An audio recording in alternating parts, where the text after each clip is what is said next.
আচ্ছা, আপনার পুরোনো গাড়িটা আপনি কত কি মাইলেজ গড়িয়েছে, মানে কত কিলোমিটার গড়িয়েছেন একটু বলুন। গড়িয়েছি প্রায় 15,000 মতো গড়িয়েছি। আচ্ছা এখনো মাইলেজ পাচ্ছি 55-60 পাচ্ছি। স্পিডও 60 মতো আছে এখনো। তো আমি নতুন ভার্সনের জন্য আপডেট করছি আর কি। আচ্ছা, মানে এক্সচেঞ্জটা করার কারণ হচ্ছে একটাই যে আপনি মাইলেজটা যাতে বেশি পান আর হচ্ছে স্পিডটা যেন বেশি হয়, তাই তো? তো মোটামুটি এত কম রেঞ্জের মধ্যে গাড়িটা পেয়ে আপনি কতটা হ্যাপি বলুন? খুব হ্যাপি। হ্যাপি তো? আচ্ছা,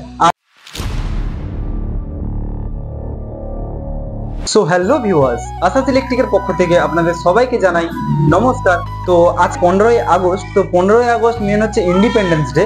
তো ইন্ডিপেন্ডেন্স ডে তে হ্যাপি কাস্টমার, তো ওনাকে আমি আজকে পেয়ে গেছি। তো আমি ফার্স্টে জানবো যে ওনার পরিচয়। তো দাদা ফার্স্টে বলুন আপনার নাম।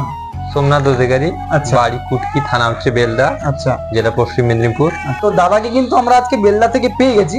তো মেনলি আমি দাদার কাছে জানবো, আপনি তো আগে কি ব্যাটারি গাড়ি চালাতেন না এটা প্রথমবার? না, আগে চালাতাম। আগে ব্যাটারি গাড়ি চালাতেন।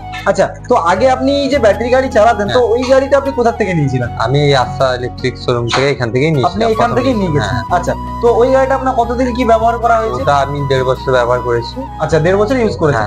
আচ্ছা, আপনার পুরোনো গাড়িটা আপনি কত কি মাইলেজ গড়িয়েছে, মানে কত কিলোমিটার গড়িয়েছেন একটু বলুন। গড়িয়েছি প্রায় 15,000 মতো গড়িয়েছি। আচ্ছা, এখনো মাইলেজ পাচ্ছি 55-60 পাচ্ছি। স্পিডও 60 মতো আছে এখনো। তো 1.5 বছর ইউজ করার পরে দাদাকে কিন্তু আমরা আবার একবার পেয়ে গেছি, আবার একটা নতুন মডেলের সাথে, কি তাই তো? হ্যাঁ। আচ্ছা, এই মডেলটা দাদা আপনার কেন পছন্দ হলো সেটা আগে বলুন। এটা নিউ ভার্সন করেছে এবং এর কিছু মডিফাই করেছে জিনিসগুলো। যেমন স্পিড করেছে, মাইলেজ বেশি পাবো। স্পিডটা আপনার কি রকম আছে? স্পিডটা আপনার এটা হচ্ছে 70 স্পিড হবে। মাইলেজটা আপনার 100 থাকছে। 100 থাকছে, আপনি পরে চাইলে 150 মাইলেজও করতে পারেন, ঠিক আছে? তো যাই হোক, মোটামুটি গাড়িটার মানে লেটেস্ট, ঠিক আছে, যে আমাদের যে ব্রিক্স ছিল, ব্রিক্সের কিন্তু লেটেস্ট মডেল, কারণ এর স্পিড আছে 75 প্লাস। যদি কেউ চান আপনি কিন্তু এই গাড়িটাকে 150 মাইলেজ তো অবভিয়াসলি এখন থেকে থাকছে, আপনি যদি পরবর্তীকালে চান আরো কিন্তু মাইলেজ বাড়াতে পারেন।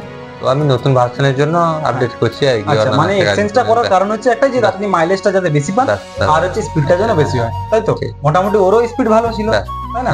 তার সাথে সাথে কি এর বুট স্পেস থেকে শুরু করে, মানে বলতে গেলে as a value of package, তাই তো? আপনার গাড়িটা কত কি প্রাইস পড়েছে আপনি একটু বলুন।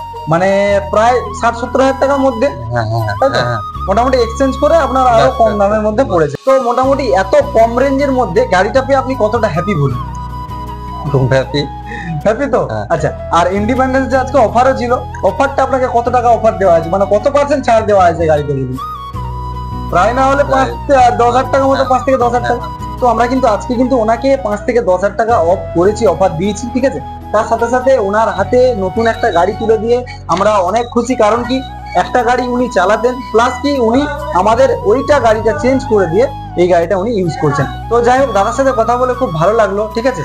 তো ধন্যবাদ জানাই তো দাদাকে যে এরকম একটা ভালো ফিডব্যাক দেওয়ার জন্য। তো দাদা ধন্যবাদ আপনাকে অবভিয়াসলি, ঠিক আছে, এত ভালো একটা ফিডব্যাক দেওয়ার জন্য। তো আজকের ভিডিওটা এই পর্যন্তই। আবারও দেখা হচ্ছে আপনাদের সাথে আরো একটা নতুন ভিডিও নিয়ে।